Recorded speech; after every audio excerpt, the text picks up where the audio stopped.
Shinni iyo kaboja sheeko caruureed ku saabsan dadaal, kayd iyo naxariis.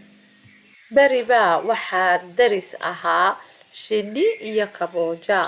Waxay ku noolaayeen meel barwaaqo ah oo cagaar, ubax iyo geedo qurux badan leh. Kaboja maalinta oo dhan wuu heesi jiray, wuuna ciyaari jiray.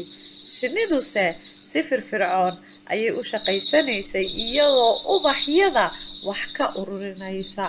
Maalin maalmaha ka mida, shinnidii ayaa la hadashay kaboja. Kaboja wuxuu ku faanay noloshiisa fudud, laakiin shinnidu waxay u sheegtay in qofka caqliga lahi uu maanta u shaqeeyo berri.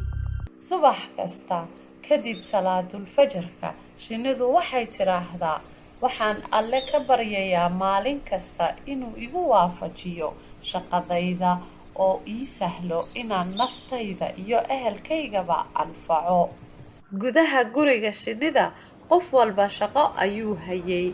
Qaar waxay quudinayeen caruurta, qaar waxay daryeelayeen dadka waaweyn. Waxay ahaayeen bulsho iscaawisa. Muddo yar kadib, abaar daran ayaa dhacday. Cawskii iyo ubaxyadiiba way engegeen.